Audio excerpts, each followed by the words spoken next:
and welcome to Berklee's Global Connection Series Masterclass titled The Significance of Today's K-Pop Industry. My name is Tim Lee, and I'm the Associate Director of International Recruitment, overseeing global recruitment work at the college. 안녕하세요. 오늘 버클리 교수진이 말하는 K-팝의 현주소라는 제목으로 진행되는 글로벌 커넥션 시리즈 마스터 클래스에 참여하신 여러분들 환영합니다. 방금 보신 공연 영상은 버클리 재학생 및 졸업생들이 커버한 K-팝 퍼포먼스였습니다. 제 이름은 팀 리라고 하고요. 저는 버클리 음대에서 국제학생 유치 업무를 총괄하고 있습니다. Today's event is sponsored by our Berklee Global partner, CJ Cultural Foundation, who has been instrumental in being a generous donor and a partner in support of Korean students studying at Berklee for more than a decade. 오늘 마스터 클래스는 지난 10여 년간 버클리를 진학하는 재능 있는 한국 학생들에게 장학금을 지원함과 더불어 음악인으로서 꿈을 이룰 수 있도록 지속적인 도움을 주고 있는 버클리 음대의 글로벌 파트너인 CJ 문화재단의 후원으로 진행됩니다. Berklee faculty Hae Joo Kim and Jonathan Perkins will be sharing their experience and perspective on K-pop music industry today. Hae Joo Kim is an assistant chair of professional music with an expertise in K-pop culture and music industry. And Mr. Perkins is assistant chair of Songwriting Department, who has worked with Grammy-winning artists and K-pop acts alike. 프로페셔널 뮤직 학과의 부학과장님이신 김혜주 교수님과 성라이팅의 부학과장님이신 조나탄 퍼킨스 교수님께서 오늘 마스터 클래스를 통하여 버클리 교수진의 관점에서 보는 K-팝 산업에 대한 해석 및 여러 경험담들을 나누어 주시도록 하겠습니다. There will be a Q&A session at the end of the event, so please feel free to send us questions via chat window. 프레젠테이션이 끝난 후에 질문을 받는 시간이 있으니 챗 윈도우로 질문을 보내주시기 바랍니다. Without further ado, here's Hae Joo Kim to kick off the presentation. 먼저 김혜주 교수님께서 진행하시도록 하겠습니다. Thank you, Mr. Tim Lee. Can everybody hear me? Okay, great. So I'm going to go ahead and share my screen.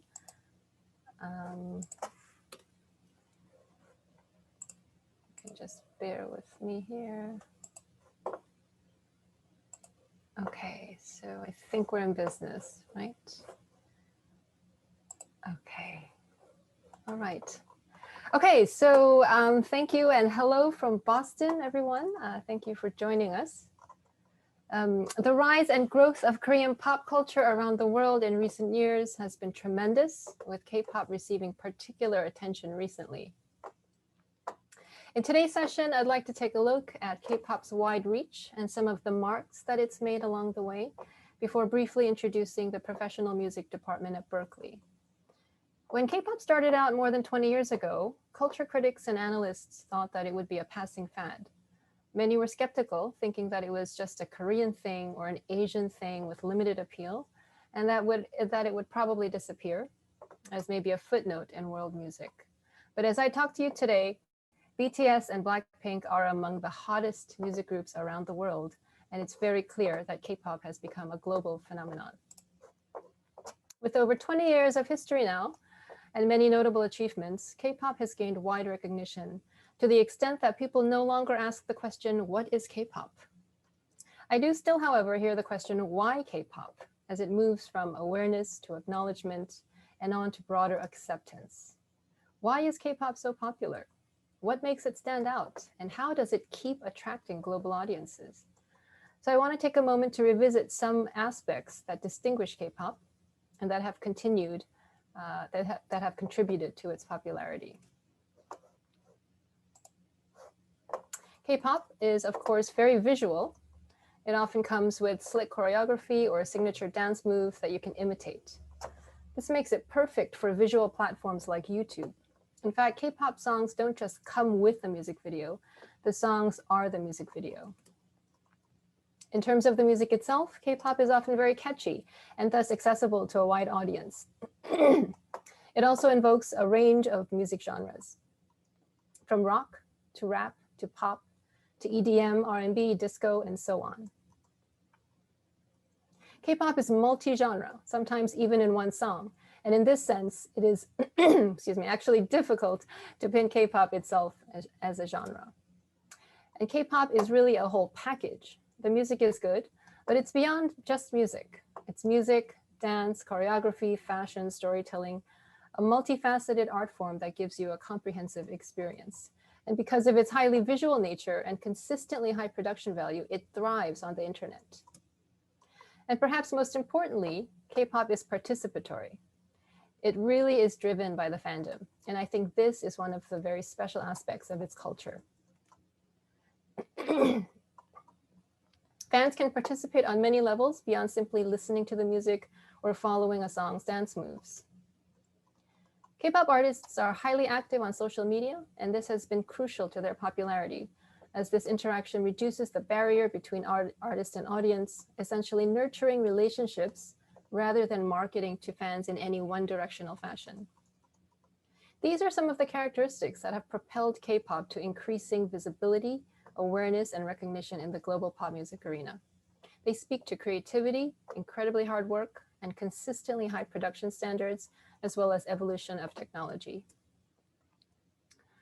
While there are many K-pop groups enjoying immense popularity at the moment, two of the biggest are Blackpink and BTS.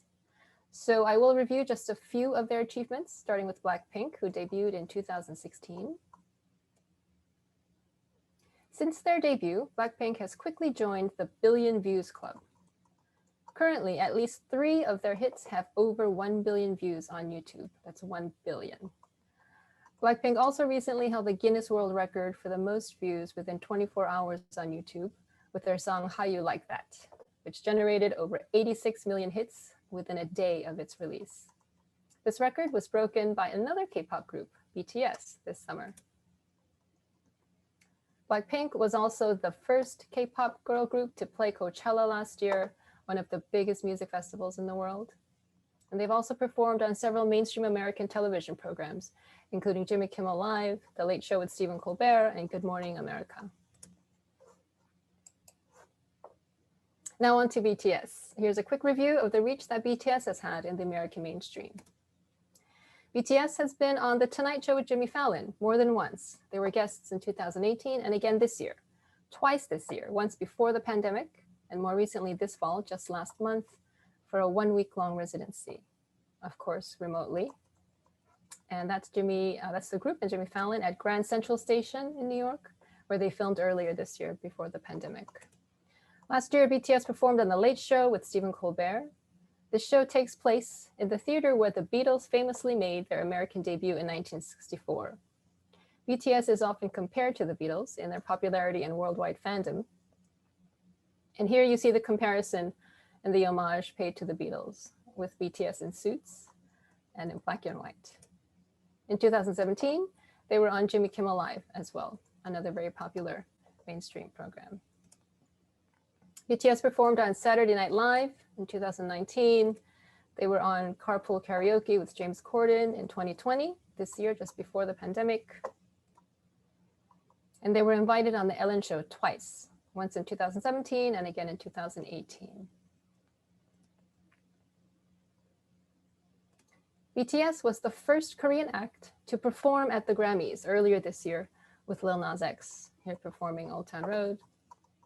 They were the first K-pop act to present at the Grammys in 2019, and there is much talk and anticipation about their Grammy prospects for the coming year. And here they are performing with Charlie Puth, who is actually a graduate of Berklee. BTS has filled incredibly large stadiums. This is their concert at the Rose Bowl last year, a stadium with a capacity of 90,000 seats. This concert was sold out. And their concert at the iconic Wembley Stadium in London, also last year. BTS was the first Korean band to perform at Wembley Stadium. This concert also sold out in 90 minutes. Currently, BTS is not only the hottest K-pop group in the world, they are arguably the hottest pop act in the world. Since forming in 2013, BTS has amassed an incredible following and continues to break new ground as it breaks new records. They've charted on the Billboard 200 chart 4 times thus far, and they're the first group since the Beatles to have 3 #1 albums on this chart in less than a year.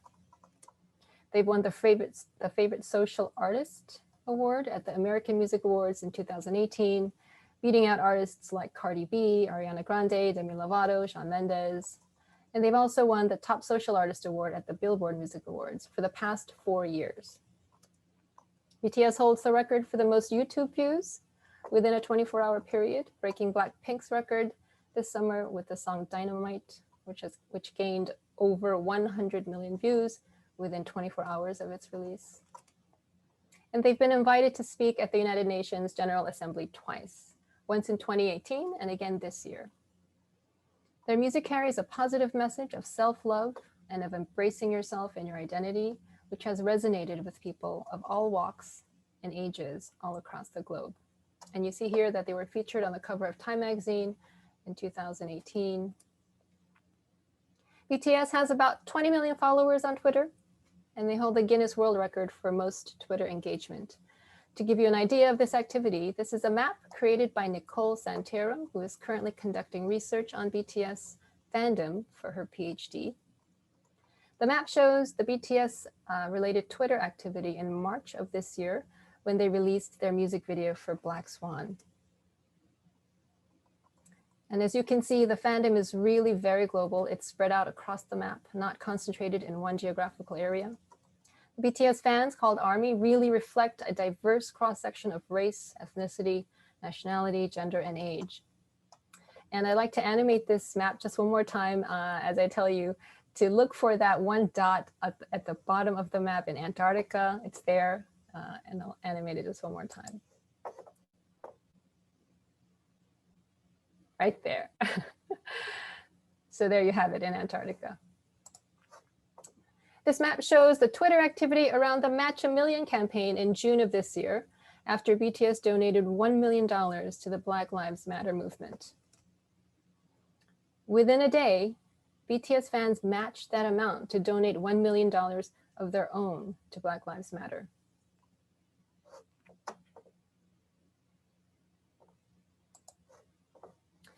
But of all their achievements, charting #1 on the Billboard Hot 100 chart is one of their most significant, as this chart is an important indicator of mainstream popularity. BTS made history when Dynamite took #1 on the Hot 100 chart. They are the first Korean artist to do so. The song, released in August, enjoyed 7 straight weeks on the Hot 100 chart, including 3 times at the #1 spot. At this point, I'd like to recall another famous Korean pop hit that we all know, Gangnam Style. When Psy's Gangnam Style came out in 2012, a lot of people thought that the song would hit #1 on the Billboard Hot 100 chart. The song went viral and made history as the first video to surpass the 1 billion mark on YouTube. It had a huge cultural impact. It generated endless cover versions and was referenced in all corners excuse me, of the media. Gangnam Style did chart on the Billboard Hot 100, but at the height of its popularity, it only went up to #2. This left some people puzzled and some frustrated as to why it did not reach #1, because the song was clearly so popular. It had the most YouTube views, the most downloads, and the best numbers in other categories as well. But the song was missing one crucial element, and that was radio airplay. Charting on the Billboard Hot 100 at the time was based not only on sales, but also and significantly on radio airplay. That was a problem for Psy because as viral as Gangnam Style was on YouTube, it did not get enough radio play. Mainstream American radio stations just did not play it as much as other songs that were popular at the time. So although Gangnam Style topped several other charts, the social chart, download chart, sales chart, it did not hit #1 on the Hot 100 chart because it lacked the radio numbers. And largely due to this situation, Billboard reconsidered their methodology and decided to give a heavier weight to digital sales and also began to include YouTube views in their calculations. 2013 then was the year that streaming officially became unignorable. Currently, the formula for charting on the Hot 100 includes radio airplay, sales, and streaming. So the popularity of Gangnam Style had an impact on the reformulation of metrics for the Billboard Hot 100 chart. This paved the way for other musical artists that followed, artists that use YouTube heavily, including other K-pop acts. And it paved the way for a group like BTS to reach #1. While something like the reformulation of chart metrics points to a practical impact, on the American side, there's also been an increasing openness to diversity in the pop cultural landscape in recent years. And in this sense, the awareness and growing acceptance of K-pop is also met with good timing. As a quick example, I point to the Korean film Parasite from 2019. Parasite is the first non-English language film to win an Academy Award for Best Picture, among others. Director Bong Joon-ho famously remarked at one of the award ceremonies this year that, quote, "Once you overcome the 1-inch tall barrier of subtitles, you will be introduced to so many more amazing films," end quote. He challenged the American public, which generally does not like reading subtitles for foreign films, to go beyond that small barrier. And Parasite made history this year, winning the several Oscars that it did. I draw on Parasite's success because I think that it and the increasing visibility of K-pop in the American market intersects with the current climate of diversity in the US, apart from the fact that it really is an excellent film worthy of the award. While the conversation surrounding diversity has always been important in this country, it's grown more significant in recent years, with particular intensity this year, whether at colleges, universities, and academic societies that are reconsidering curriculum and programming, or in professional associations, institutions, and organizations. It speaks to changing demographics and the evolution of tastes, as well as a sharpening awareness of bias and exclusion. In a sense, the American market is more ready to welcome and acknowledge Korean and other non-Euro-American offerings than it was just 10 or 15 years ago. Such a climate facilitates the continuing advance of K-pop in the American market, and a win like Parasite's at the Academy Awards, or a smaller scale achievement like BTS charting #1 on the Billboard Hot 100, signal both quality of product and an increasing diversity in the mainstream American market. As K-pop continues to make a mark in the American industry, we also began to see more collaborations. American artists who have worked with K-pop groups thus far include Halsey, Nicki Minaj, Ed Sheeran, Diplo, Steve Aoki, Sia, Jason Derulo, Becky G, Selena Gomez, and Lady Gaga, just to name a few.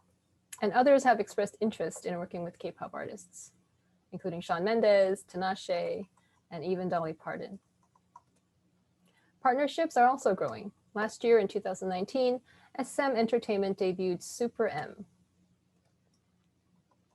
a group formed with members from some of K-pop's most popular groups, including EXO, SHINee, NC127, and Wavy, in partnership with Capitol Music Group here in Hollywood. The group has been immensely popular and has already charted #1 on the Billboard 200 chart, with the largest debut sales by a K-pop act. The usual pillars surrounding the professional community also continue to grow, with regular media coverage on various media platforms and channels, from trade magazines to mainstream media outlets. Developments in K-pop and K-pop-related stories are frequently covered in Billboard, Rolling Stone, Forbes, the New York Times, the Washington Post, the Wall Street Journal, NPR, CNN, BBC, Complex, Vox, Vulture, and so on. And there are now reporters who are known as quote unquote K-pop journalists.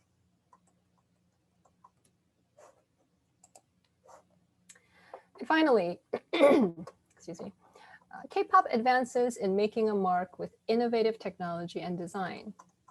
Expanding beyond high quality content, it now draws attention to the delivery of this content. K-pop agencies were already developing and experimenting with augmented reality and virtual reality to enhance the musical experience well before COVID hit and changed the world.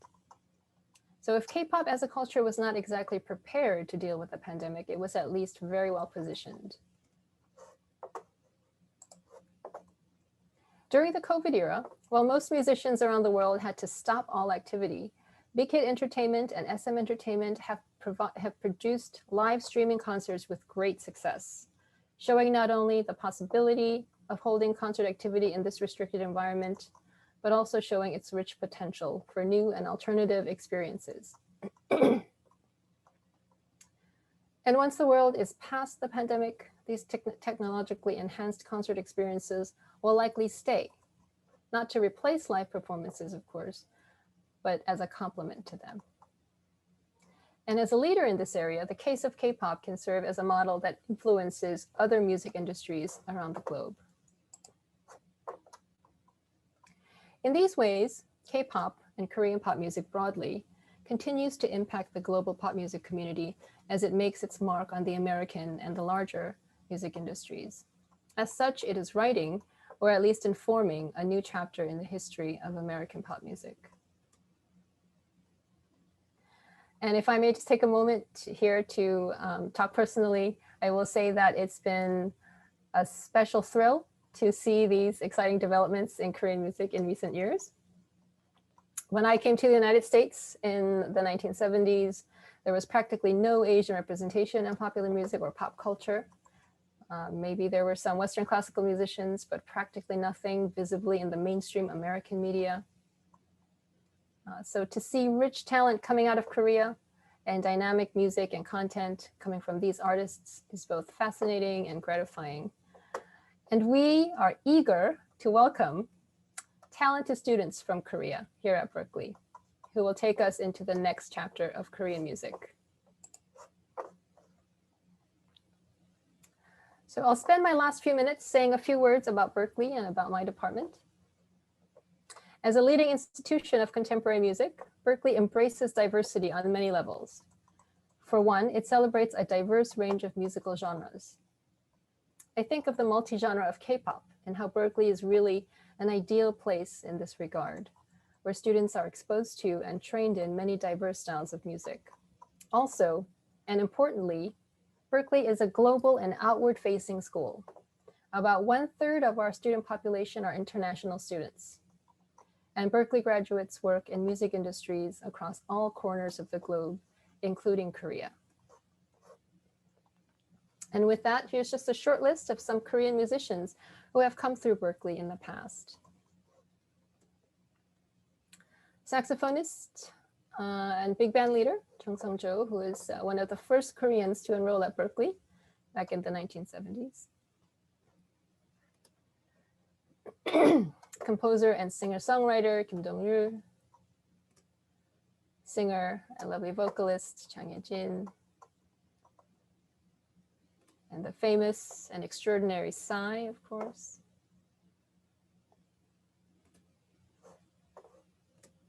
The singer Yang Pa.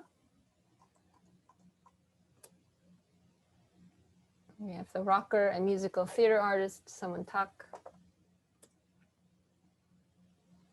Of course, Park Bom from 2NE1. Composer and producer Yoon Sang.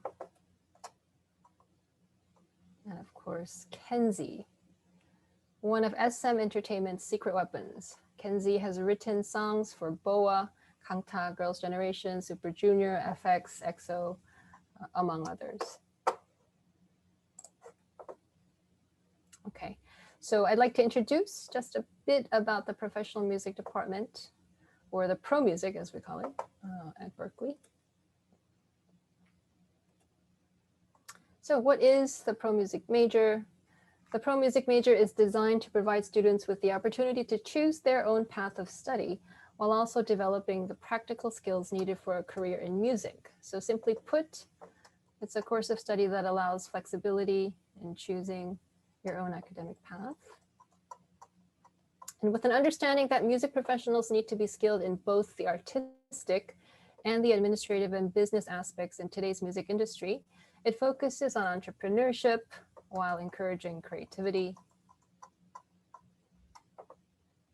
And one final point, pro music is one of the most popular majors at Berklee. And additionally, many of Berklee's award-winning graduates of Emmys and Grammys are pro music alumni. So what will I study in pro music? The 3 bullets on the bottom reflect the curriculum shared across the college. So the core music, liberal arts, and general electives, these are the curricula that the departments share. The 2 bold bullets at the top are specific to the pro music course of study, which includes performing, music business, production, and marketing, among others. And the second bullet, where it says concentration, this is what makes pro music unique. In addition to the pro music core courses, students can choose up to 3 areas of concentration that they want to study. So please don't be alarmed. I will not read everything on this slide. This is just to give you a glimpse of the concentrations that you can take as a pro music major. This is a partial list, and if you're interested in taking a closer look at these concentrations, you can find them on the pro music page, the department page on the Berklee website. But as you can see, just from a quick glimpse, there's composition, there's music history, there's private studio teaching, performance. So there are a lot of options. So in general, what pro music offers? It offers flexibility and structure while letting you explore varied interests. It also offers an applied understanding of the music industry. And overall, it supports your individualized preferences, allowing you to define your path as a musician. And so this program is especially ideal for students who have varying interests or competing interests. What can you do with a major in pro music? And the answer is virtually anything. There is no set career path in pro music. Pro music majors go on to become active in all aspects of the music industry, as performers, composers, arrangers, songwriters, producers, teachers. They work on both the commercial and creative sides. They work on stage as well as behind the scenes. So you can come to pro music with the clear idea of what you want to be at the end of your 4 years here, and you can align your courses to build toward that goal. Or you can come into the program with not having a clear idea of what you want to be and explore a combination of courses as you progress. Again, there's no one career path that this major leads to, which is why I think it's one of the most popular majors at the school. And so with that, I think I'm out of time. So to find out more, I will say that you can just search professional music or pro music on the school's website to see a little bit more of the basic information about the department. And I'll end it here by saying that at Berklee, we are very excited about the Korean presence, and we welcome the talented students coming from Korea. We look forward to working with you, to supporting your musical studies, and to providing you with rich musical and academic experiences so that you will be well prepared and well positioned to take advantage of the increasing opportunities in the global music industry today. Thank you. And with that, I will toss it back to Mr. Tim Lee. All right, thank you very much, Hae Joo, for your wonderful presentation. And now I want to invite Jonathan Perkins to share his insight on K-pop music production. So, 김혜주 교수님 좋은 말씀 오늘 감사드리고요. 다음은 Jonathan Perkins 교수님 나오셔서 K-pop 프로덕션에 대해서 나누어 주시겠습니다. Jonathan? Great, thank you, Tim. And Hae Joo, that was awesome. Everybody kind of give up a virtual stadium shout for Hae Joo. Ah, great. And as a great segue from pro music into songwriting, as it turns out, a very famous pro music major who became a songwriter, at least famous within the industry, was a young man by the name of Claude Kelly. He and I went to Berklee at the same time. He ended up writing Party in the USA for Miley Cyrus. He wrote Grenade for Bruno Mars. He wrote My Life Would Suck Without You for Kelly Clarkson. So the pro music major offers quite a bit to future to people who are aspiring to be in the music industry, and songwriting is definitely a career path that many of them have taken and have gone on to be successful. So with that, we're going to take a little look at something that I did with BTS. My work with BTS was through one of their main producers that I like to credit with helping to bring them over. His name is DJ Swivel. His real name is Jordan Young. And Swivel produced and wrote a lot of one of their first albums, the album that had Euphoria on it, which is what we're going to take a look at in a minute. And he had just previously worked with the Chainsmokers. I did a little bit of work with the Chainsmokers also through him. And he had started out as a mix engineer. He had mixed Don't Let Me Down with the Chainsmokers featuring Daya. He mixed Closer for the Chainsmokers, which was a magnanimous hit, #1 for almost like half the year that it came out. It was insane. And then he started doing more production with them by the time they got to their Memories Do Not Open album, which is when I jumped in on it. And that's when they did the songs like Paris, Something Just Like This, and then he went on to produce a lot of that. So it was right around that time where Jordan started doing a lot of work with Big Hit Entertainment, right, the company behind BTS. And I personally think or believe and feel that a lot of those first records that broke in the United States kind of had a little bit of that Chainsmokers influence in it. So then my involvement is this. So then they have a pretty massive hit with Euphoria, and then Jordan wanted to do something with that song as a gift to the fans of BTS. And I guess the way I learned how he wanted to create this gift for BTS fans was that evidently every year there is a celebration of the day that BTS formed, right? And so then they'll do something special on that day every year. So the gift this year was something that actually Jordan and my old team was used to doing with a big hit record, which was to create like an acoustic version or a softer version, or what we would call the candlelight version. So you take the same vocals from the hit song, and then you rearrange it with piano and maybe some strings to make it sound really beautiful and more like a ballad as opposed to the heavy-hitting up-tempo dance song that it was. This is something that we started as a tradition all the way back when we had our first hit record together, which was called Down by Jay Sean. We were actually on the charts the same time as Party in the USA with Miley Cyrus with Claude, so that was a nice kind of thing for us to all enjoy together. So we were in a tradition of taking these hit songs and then doing a more beautiful arrangement under them to kind of heighten the fan interest behind the song and give them like another little gift, another little taste to make them excited and want to engage with the group. So we decided we were going to do this with Euphoria, and I'm going to play it. I'm going to play some of it for you first, just so you can get a sense of it. So what I will do now is share. Which screen can I share? I have a lot of screens up right now. Here we go. Share computer sound. Everybody see this? Yes? Good, thumbs? Yeah? All right. So here it is. This says DJ Swivel Forever Mixed, Euphoria, and these are Jungkook's vocals. Piano and strings are me, and Swivel kind of produced it out. And here's a little bit of it.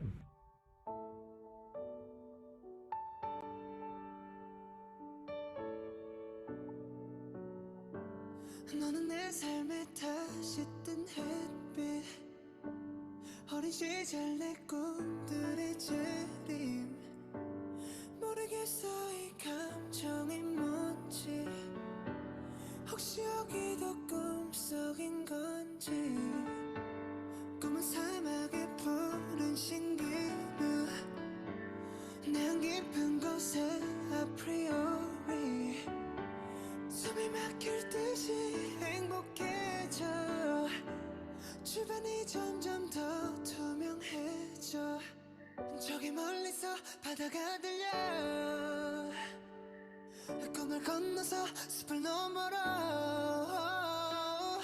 선명해지는 그곳으로 가 Take my hands now the cause of my euphoria. Yeah, yeah, yeah, yeah, yeah.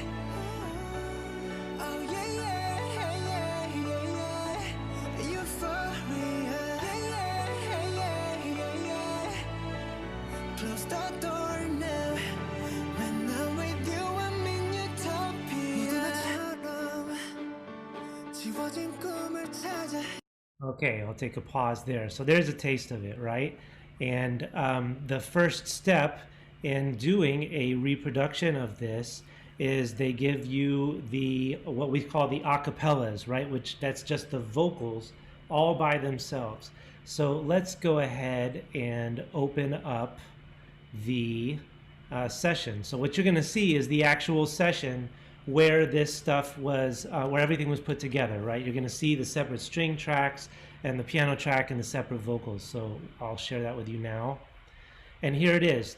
So up here in the green are the vocals. You'll see there's 4 tracks. They gave me 4 different vocals. We call them stems, okay? And then all this blue stuff from here and all the way down there is all my different strings that I decided to use for this piece, okay? And then here at the very bottom right there where it says Steinway piano, that's the piano part that we put together. So just for fun, because this is a little gift that a lot of people love to enjoy, let's take a listen to the vocals by themselves. Let's hear what I was given, yeah? And we'll skip ahead here a little bit. 너는 내 삶의 다시 뜬 햇빛 어린 시절 내 꿈들의 재림 Skipping ahead. 투명해져 저기 멀리서 바다가 들려 꿈을 건너서 숲을 너머로 Skipping ahead. Take my hands now You are the cause of my euphoria yeah, yeah, yeah, yeah. Oh yeah, yeah, yeah, yeah.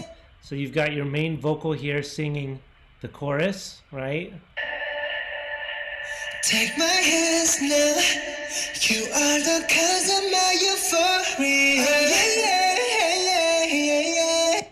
Then you have what they're calling the Adora BGVs. I'm not sure why they called it this, but that's what they called it, and here it is. Oh, that's what it is. Oh yeah, yeah, yeah, yeah. Euphoria. Oh yeah, yeah, yeah.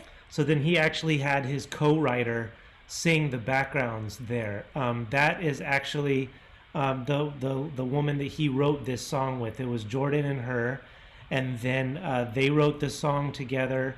And then of course when it goes over to Big Hit and to the K-pop group, what generally tends to happen is the translator then will translate the lyrics, and the translator then actually gets a piece of the action. They get to say that they took part in writing the song, because essentially they do write the Korean lyrics, because although they try to translate the English lyrics that were written originally, there are some things that just don't translate, right? Or that they understand wouldn't work well in one language as opposed to the other. So then they have to make some creative decisions, and rightly so then deserve some of what we call the publishing, the writing, because they did have to kind of change things up. So that's a little lesson on how the writing works. But what else are we looking at here? What's this down here called vocal dubbing? What does this mean? Let's see. You are the cause of my euphoria. Yeah, yeah, yeah, yeah. Oh yeah, yeah, yeah, yeah, yeah. So that's what we call doubling, right? In general, when you have a song like this, you will have in the very beginning of the song what we call the solo vocal, or just the one vocal that's being sung. But in general, when we get to the chorus or the bigger part of a song, we like to layer vocals, and it's not just harmonies, right, other parts, but it's actually doubling, maybe tripling, sometimes even quadrupling 4 times the same vocal, right, to give it more power, to give it more strength. And then lastly, this 4th vocal it says ad-libs, right? Ad-libs means to improvise, to come up with something off the top of your head. Ad-libs in general get used more frequently close to the end of a song, and if I blow this up, you'll see that they're kind of scant here in the beginning, and then he really goes for it here in the end with a lot of his improvisation on the chorus. So then let's listen to a little bit of that soloed. Just hands now, right? And then, but then down here at the end, he really goes for it. Let's listen to some of that. Yeah, yeah, yeah, yeah.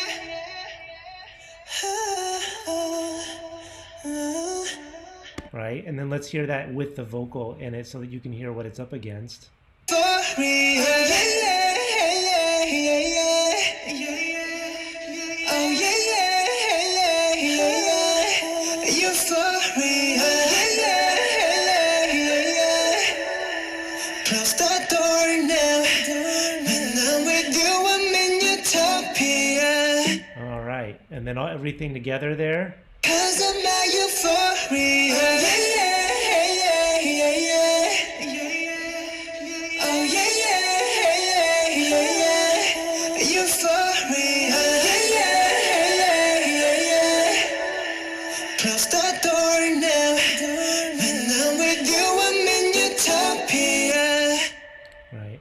And that's a really cool effect there. They have all those harmonies, all those vocals there at the very end for utopia, and then solo all of a sudden, just one vocal on the of utopia, right? Listen for that really quickly. Right now, when I'm with you, I'm in utopia. Right? Just clamps down on that one vocal. So how does that sound with everything in it, right? Let's hear that. And this is going to sound somewhat unmixed because since I arrange the strings and the piano, quite often the issue with the arranger is the arranger really likes to hear themselves, right? So I have my strings going crazy, crazy, crazy, and the vocal's probably not quite where it should be, but that's okay because I didn't have to mix the record. These go on to get mixed elsewhere. So all that to say, you're going to hear the strings a little bit loud, so here we go. 'Cause I'm not euphoria.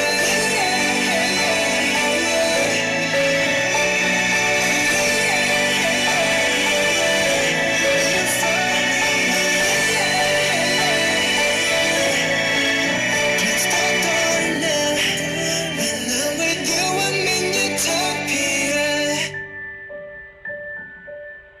Okay, and now you hear why that was clamped down to one vocal, right? Because the music does the same thing. So for fun, why don't we see what's happening there too? Let's listen to how everything gets busy, and then that clamp down at the very end where it's very soft and it's just the piano. We'll go like here maybe.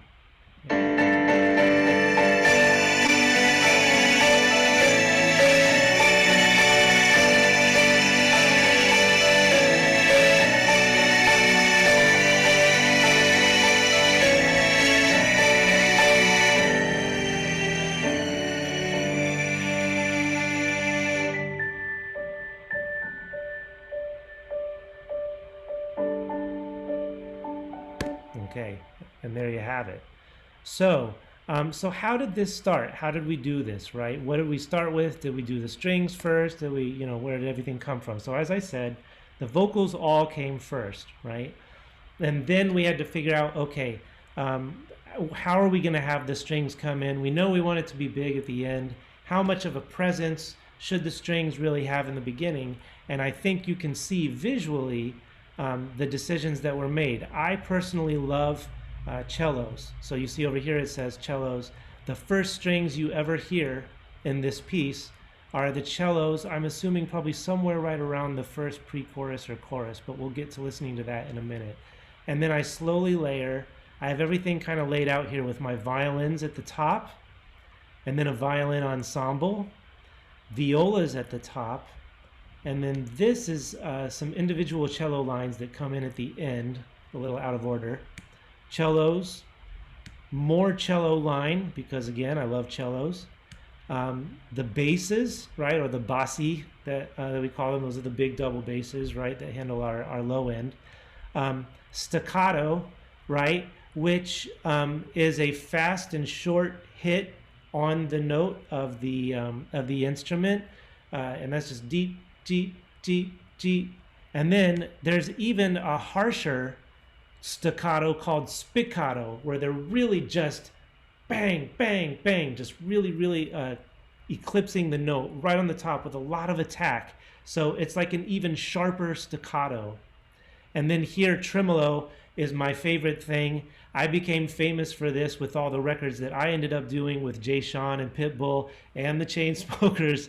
They all loved this string tremolo effect that I would do, where essentially what happens is the string tremolo is when the strings are moving back and forth on the same note. The bow is moving back and forth on the same note. So it's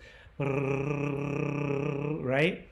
And then if you crescendo that, if you bring the volume up, then it sounds like a huge swell of sound. You're going, right? So we're going to listen to that really quick so you can hear what I'm talking about. I showed you this screen really quickly. This is called automation. And what you can see is that I have very, very low volume, less than -33 dB, and they go all the way up to -9, which at least in this session is quite loud. So let's listen to that effect real quick. Oh, wait, hold on. Yeah, it went back. That's okay. We'll move it here. Here we go.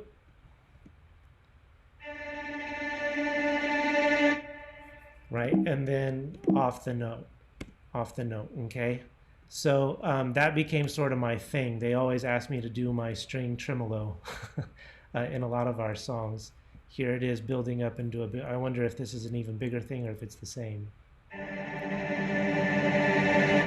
Right, so there it's more of an ensemble. And then also just to tell you, the last string group after this tremolo effect is a huge ensemble of strings. So I have all my individual strings up here, individual little sections, and then at the bottom is a huge ensemble sound all by itself. I could have just used that ensemble sound if I wanted, but the ensemble sound just by itself, although it sounds big, there's no nuance. You don't hear as much of the individual sounds of the string instruments like you do. So here's an example of that. So here is the big ensemble playing in the last chorus of the song.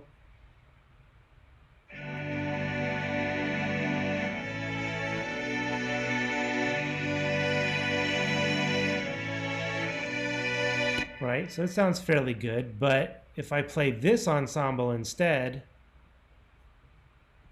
you hear this. And let's have the spiccatos in there too. Here we go.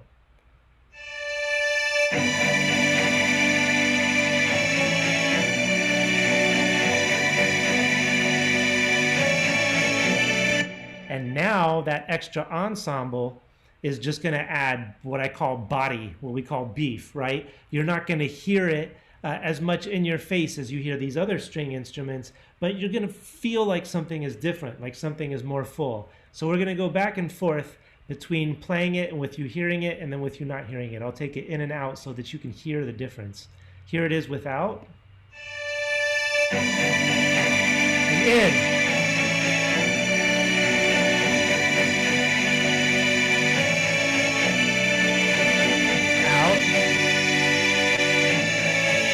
In.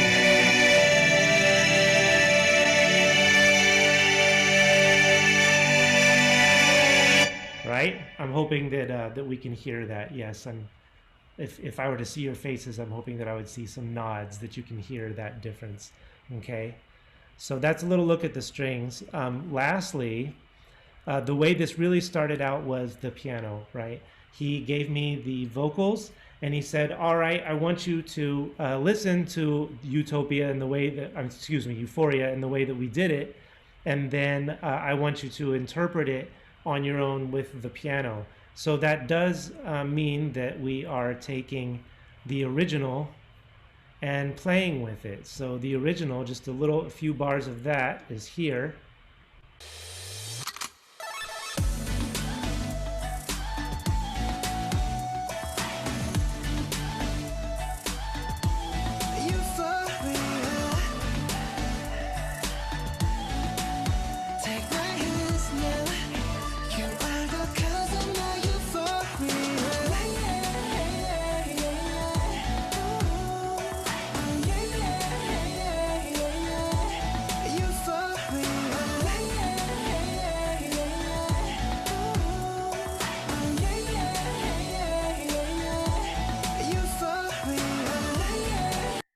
Okay, so you get the idea. So it's essentially 3 chords, right? Bum, bum, bum. That's me singing the bass notes, the low notes. Generally in music, when we're trying to figure out how a song starts out or what is inherent in the song, you usually pick out the bass first, and then that helps guide you in terms of figuring out the rest of the chord. So that's what I did. Here is a little bit of the piano in the very beginning.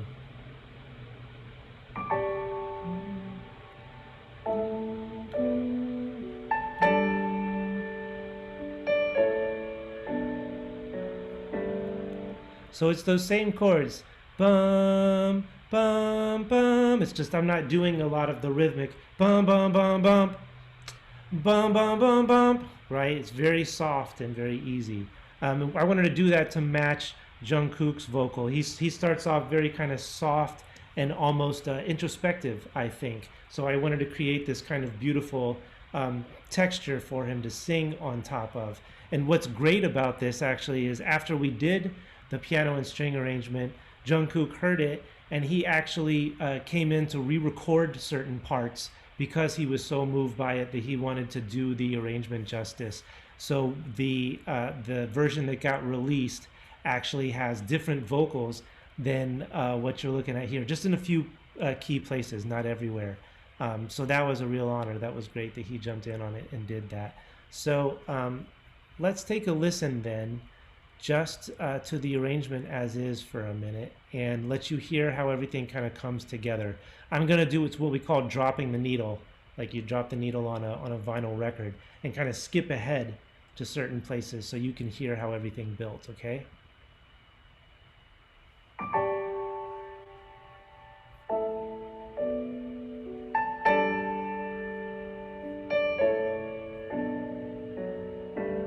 너는 내 삶에 다시 뜬 햇빛 어린 시절 내 꿈들이 재림 모르겠어 이 감정이 뭔지 혹시 여기도 꿈속인 건지 Skipping ahead. 저기 멀리서 꿈을 건너서 숲을 너머로 선명해지는 그곳으로 가 My hands now You are the cause of my euphoria So just low strings. Euphoria Take my hands now You are the cause of my euphoria Then the high strings come in. Just on octaves.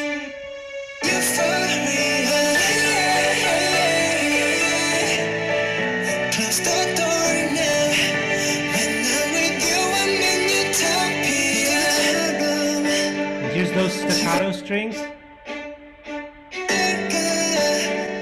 운명 같은 하나만은 달라 아픈 너의 눈빛이 나와 같은 곳을 보는 걸 When you please stay in dreams 저기 멀리서 바다가 들려 꿈을 건너서 숲을 넘어라 So here I had a line going almost against his vocal, and let's listen to that really quickly because that was something I actually quite enjoyed doing here. So let's just listen to the arrangement right there.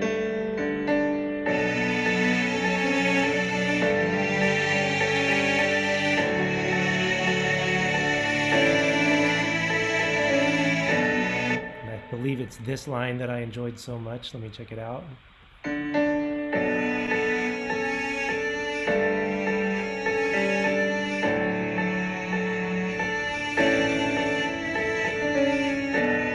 And it's very funny. I always find this so interesting when you're doing string arrangements with plugins, with string plugins. What's very fascinating to me is that on their own, they sound very electronic and very fake, right? And yet somehow when everything mixes together, it's not as grating or as harsh or as electronic sounding. So again, try and listen for that melody, the ba-da-da-da, and see if it still sounds electronic to you or if it just sounds organic and real. Here we go.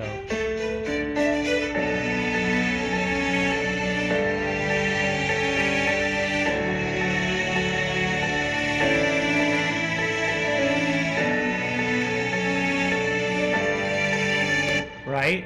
It's very, very tricky. It's something that it's a really cool trick that our ears play on us somehow. When everything mixes together, it's not as harsh. It doesn't sound as fake. So let's go ahead and just drop the needle a little bit further in the rest of this, and then we're going to call it a day. 손 절대 놓지 말아줘 제발 꿈에 속에 안아지 마 저기 멀리서 바다가 들려 꿈을 건너서 숲을 넘어라 선명해지는 그곳으로 가 Take my hands now You are the cause of my euphoria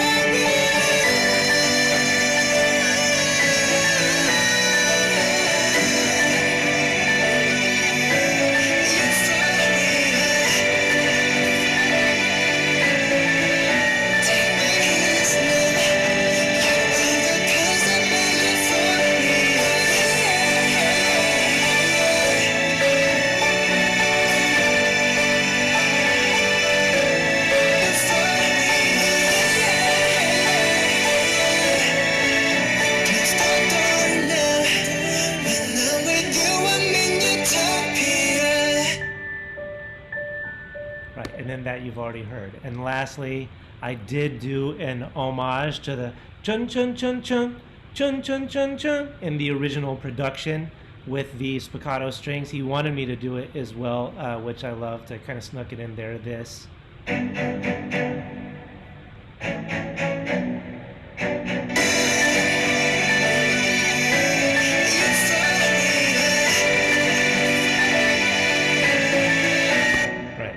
And there you have it, and then it gets all soft at the end and really thoughtful and cute, and that's it. And it came out last summer as a gift to all of BTS's fans, and the reaction was, it's always fun to watch fan reactions and see how they feel about it. That was a really nice and rewarding. So that is a look into a real BTS session. I was honored to be a part of it. I'm honored to be here to come and talk about it. I will share a little bit as well, very, very quickly, about the songwriting major at Berklee, and that is here. We, with us, there is no application to declare to get into the major. We have about 350 or so right now. 70% of them are female.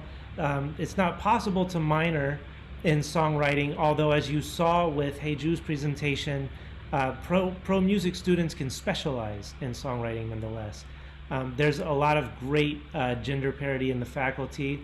We're almost equal male and female, as well as diverse in terms of race, Latino, African American, and you write in almost every single songwriting class that we offer. That's very writing heavy based. It's also highly collaborative.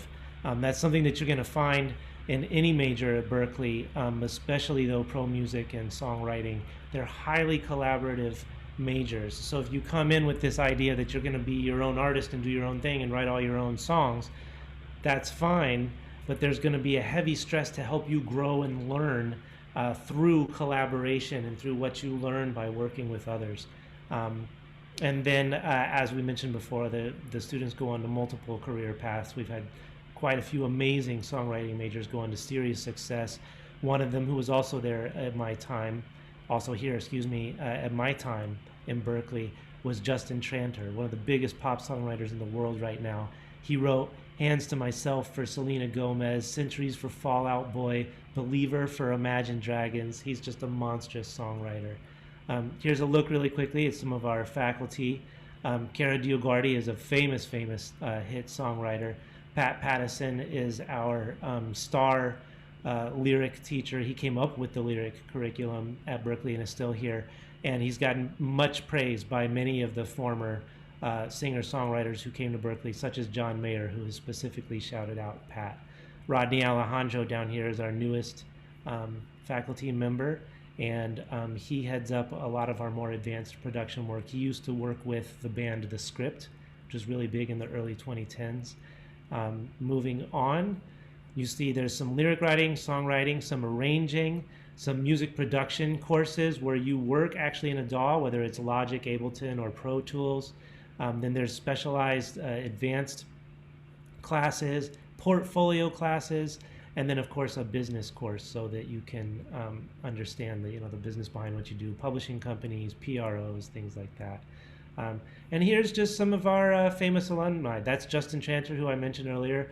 Naturally, Charlie Puth took some songwriting courses while he was an MP&E major at Berklee.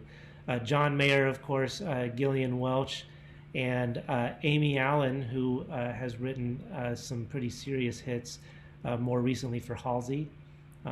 So a pretty diverse group of alumni. And I highly, highly recommend our major. Like I said before, it's not just the writing, we also have the production in there too. We believe that every songwriting major needs to understand how to record themselves and produce themselves in addition to all the writing that they're doing. So with that, I don't know if I went over or went under, but thank you very much. I appreciate it. I talk too much, I know, but thank you. And I'm going to hand it back over to Tim. Thank you very much, Jonathan, for your presentation. I think that was fun. And myself being a Korean descent, that I really, truly enjoyed the session that you just shared. And I just want to thank both Hae Joo and Jonathan for presenting wonderful content on K-pop music today. And now we want to open up for questions from the audience. If you guys have any, please use the chat window to send us questions on any of the materials presented today or anything Berklee in general. So let me just skim through this chat window. Okay. Well, as we wait for questions from the audience, maybe I have a question to ask to Hae Joo to kick off this Q&A session. In your opinion, why do you think K-pop music is continuing to attract the global audience? I think that's one of the, obviously, the general questions. Right, yeah. So as I try to point out in my talk, I think that K-pop is just so multisensory. I think the music is infectiously catchy. I mean, when all is said and done, the gateway, the entryway is music, right? And the music is always, not always, but so much of the time, it's very good. It's very, it's digestible. It's accessible, and once you get into the music, then there's usually a dance. And just think back to Gangnam Style, and everyone was doing that horsey dance and posting their own cover versions on YouTube. So there's a dance, and then once you get in there, there's like a whole world. And then because it lives on social media, it spreads so quickly. But I think that it just being so multisensory, it's very colorful, it's visual, it's very highly, it's very well produced. It's a very attractive type of music. It's a very attractive type of product. So. Yeah, and then one of the things that that shocked me was that most of these Korean music that are released, these are in Korean lyrics. They're not necessarily in English or any other foreign language. And I wonder, why such a momentum in terms of the fandom? Is there anything that you could share on that? Yeah, so I think I guess BTS would be a really good example for this question. For BTS, when a song comes out, the fan base, they they do translations in real time, like, within an hour, so there's a whole network in place. So the fandom is very, very, it's very organized. There's like a philanthropy arm, there's a marketing arm, and so the fans are just, they're very dedicated and they're very good with the translations. So they're putting these translations out there, like, really in real time.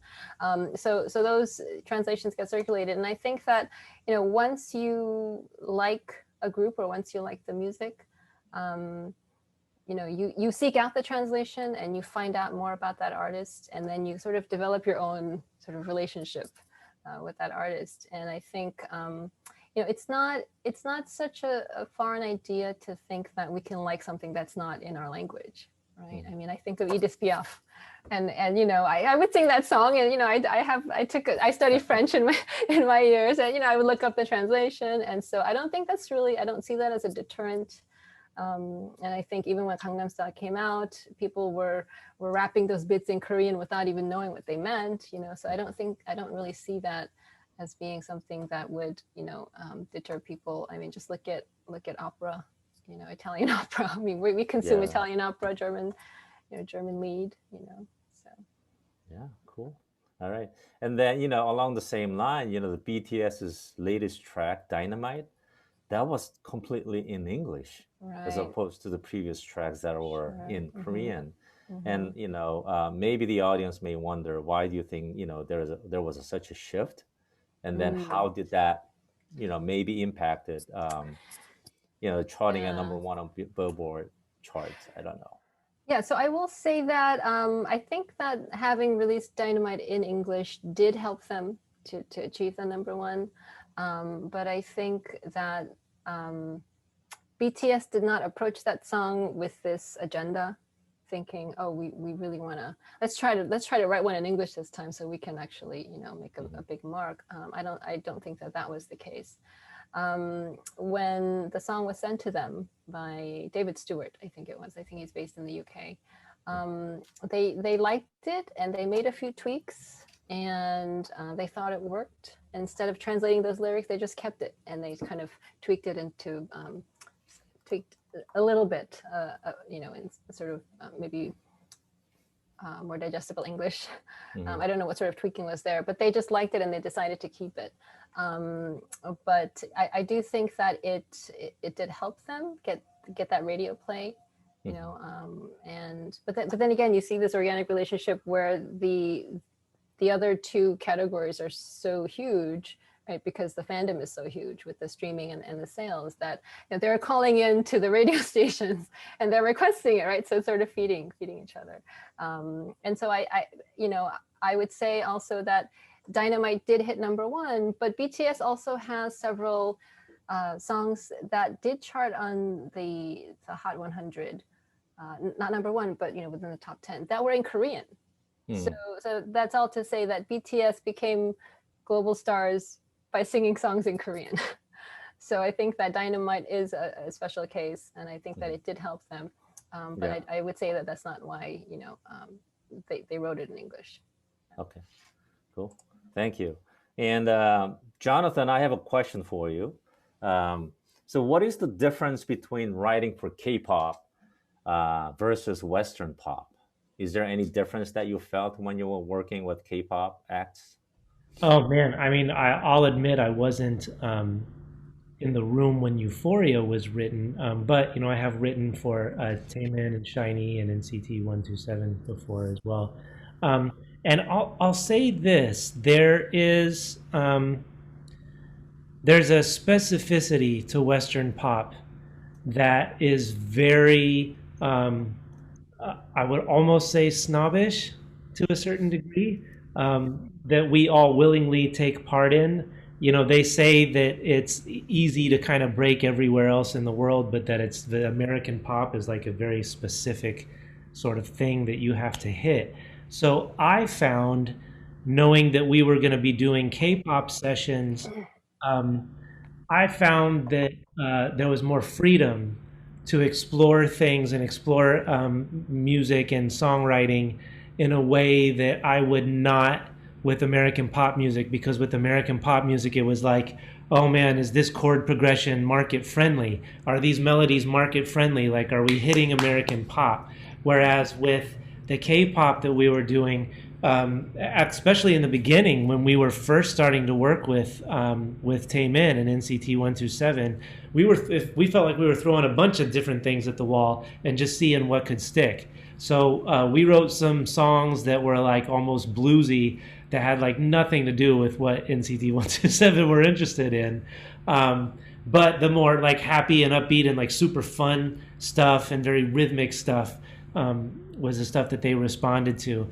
And that was great, because I don't know how well those things would have done in American pop, but for me, it felt like a release, and a relief as well, to kind of open up and not feel like I'm constrained by this American market. So it felt very open-minded process to me. Okay. All right. And I noticed that there are many non-Korean writers that are involved in K-pop production. And I don't know, I just wanted to kind of ask you both, like, actually.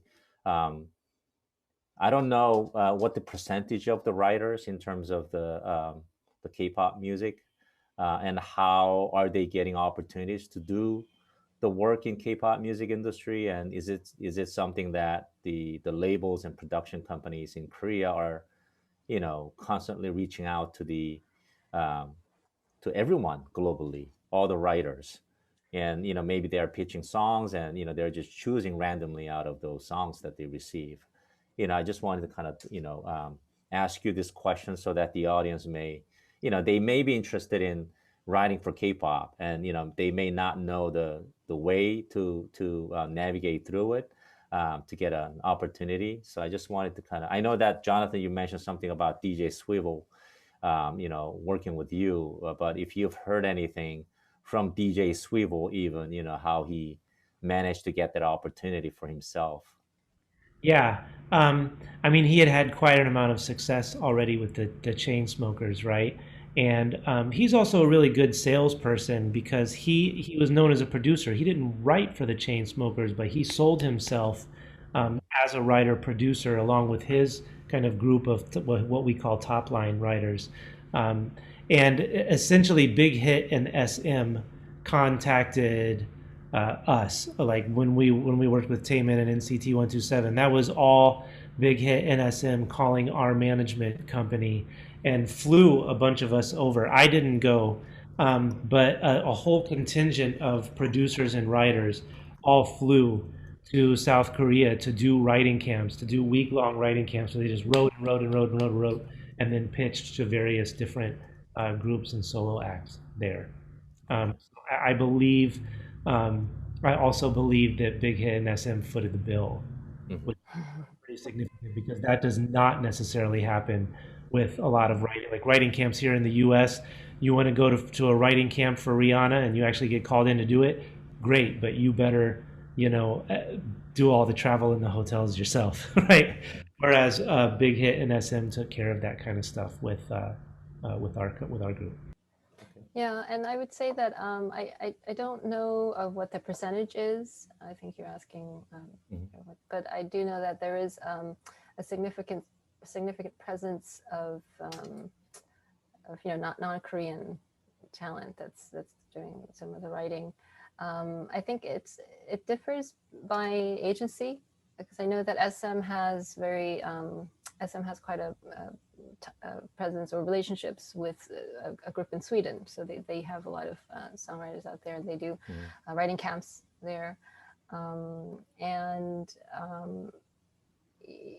there are K-pop groups that are working with, kind of bigger names, like Teddy Riley is sort of kind of in there in the whole K-pop scene as well.